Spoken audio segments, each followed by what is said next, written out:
رسول اللہ صلی اللہ علیہ وآلہ وسلم کی مکہ روانگی۔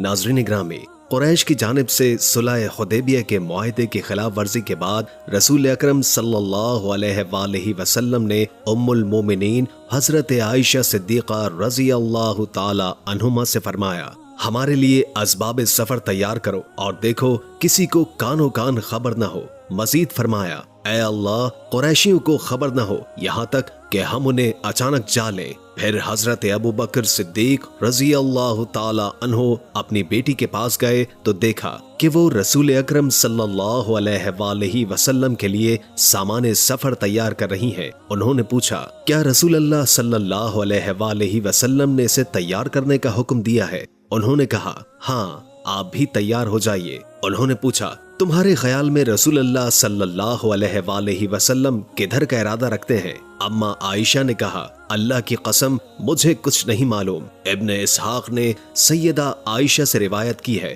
کہ حضرت ابو بکر صدیق جب اما عائشہ کے پاس پہنچے تو وہ گیہوں صاف کر رہی تھی۔ انہوں نے پوچھا، یہ کیا کر رہی ہو؟ کیا رسول اکرم صلی اللہ علیہ وآلہ وسلم نے کسی سفر کی تیاری کا حکم دیا ہے؟ انہوں نے کہا، ہاں، آپ بھی تیار ہو جائیے۔ حضرت ابو بکر صدیق رضی اللہ تعالی عنہ نے پوچھا، کہاں کا ارادہ ہے؟ انہوں نے جواب دیا، آپ صلی اللہ علیہ وآلہ وسلم نے مجھے کوئی بات نہیں بتائی ہے، صرف سفر کی تیاری کا حکم دیا ہے۔ عزیز دوستو، پھر نبی کریم صلی اللہ علیہ وآلہ وسلم اندر تشریف لائے تو حضرت ابو بکر صدیق اما عائشہ کے پاس تھے۔ انہوں نے نبی کریم صلی اللہ علیہ وآلہ وسلم سے پوچھا، اے اللہ کے رسول، کیا آپ نے سفر کا ارادہ کیا ہے؟ ارشاد ہوا، ہاں۔ انہوں نے پوچھا، کیا میں بھی تیاری کروں؟ نبی اکرم صلی اللہ علیہ وآلہ وسلم نے فرمایا، ہاں۔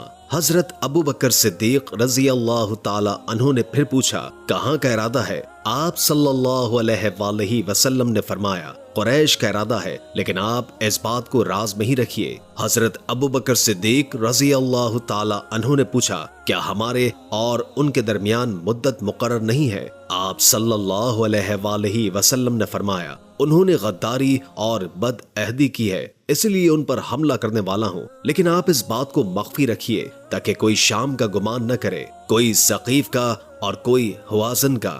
ناظرین، جب رسول اکرم صلی اللہ علیہ وآلہ وسلم نے قریش پر حملے کا پختہ ارادہ کر لیا اور مدینے کے لوگوں کو یہ بات بتا دی اور صحابہ کرام کو پوری طرح تیار ہو جانے کا حکم دے دیا تو اس موقع پر حاطب بن ابو بلتابہ رضی اللہ تعالی عنہ نے قریشیوں کو لکھ بھیجا کہ رسول اکرم صلی اللہ علیہ وآلہ وسلم نے ان پر حملہ کرنے کا فیصلہ کر لیا ہے۔ یہ بات انہوں نے 3 اشخاص کو لکھ بھیجی، صفوان بن امیہ، سہیل بن عمرو اور اکرمہ بن ابو جہل کو، اور وہ خط انہوں نے مزنی عورت کو دیا اور کہا کہ اگر وہ اسے قریش تک پہنچا دے گی تو وہ اس کو ایک اچھا معاوضہ دیں گے، اور اس کو تاکید کر دی کہ وہ خط کی خبر کسی کو نہ ہونے دے اور عام راہ گزر سے نہ جائے، اس لیے کہ اس راہ کی نگرانی ہو رہی ہے۔ چنانچہ اس عورت نے وہ خط اپنے بال کے جوڑے میں رکھ لیا اور مدینے سے ایسے راستے پر چلی جس کے لوگ عادی نہیں تھے۔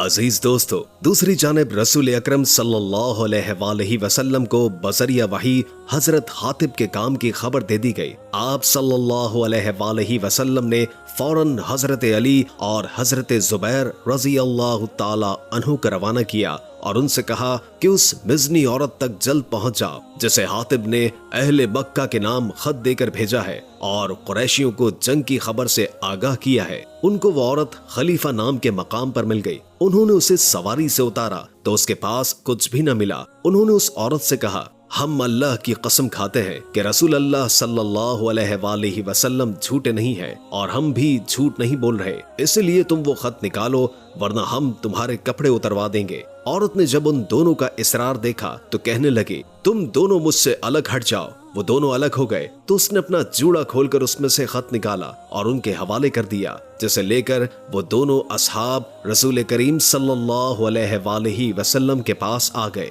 ناظرین، آپ صلی اللہ علیہ وآلہ وسلم نے حضرت حاطب کو بلایا اور پوچھا کہ اس نے ایسا کیوں کیا۔ انہوں نے کہا، اے اللہ کے رسول صلی اللہ علیہ وآلہ وسلم، میں اللہ اور اس کے رسول صلی اللہ علیہ وآلہ وسلم پر کامل ایمان رکھتا ہوں۔ میں نے اپنے ایمان میں کوئی تبدیلی پیدا نہیں کی، لیکن میں ایک ایسا آدمی ہوں جس کا مکے میں کوئی اصل اور خاندان نہیں ہے اور وہاں میرے بال بچے ہیں، اسی لیے میں نے اہل مکہ کے ساتھ بھلائی کرنی چاہی تاکہ وہ میرے اہل و عیال کا خیال رکھیں۔ اس موقع پر حضرت عمر بن خطاب رضی اللہ تعالی عنہ نے کہا، اللہ تم سے سمجھے، دیکھ رہے ہو کہ رسول اللہ صلی اللہ علیہ وآلہ وسلم مکمل رازداری سے کام لے رہے ہیں اور تم قریش کو لکھ کر انہیں آگاہ کر رہے ہو۔ اے اللہ کے رسول صلی اللہ علیہ وآلہ وسلم، مجھے اجازت دیجیے کہ اس کی گردن مار دوں، مگر رسول کریم صلی اللہ علیہ وآلہ وسلم نے فرمایا،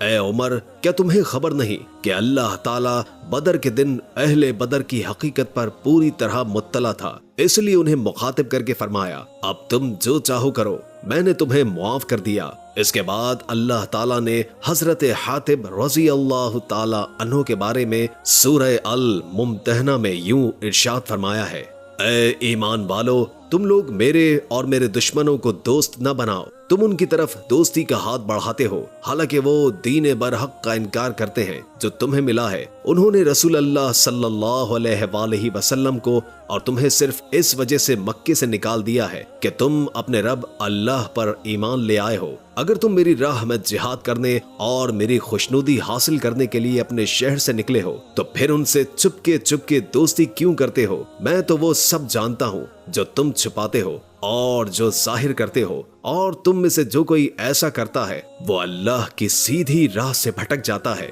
ناظرین، پھر رسول کریم صلی اللہ علیہ وآلہ وسلم کی قیادت میں 10,000 مہاجرین و انصار پر مشتمل مسلمانوں کی فوج سن 8 ہجری 10 رمضان المبارک بروز بدھ مکے کی طرف روانہ ہوئی، اور آپ صلی اللہ علیہ وآلہ وسلم نے مدینے میں اپنا خلیفہ ابو رحم کلثوم بن الحسین الغفاری رضی اللہ تعالی عنہ کو متعین کیا۔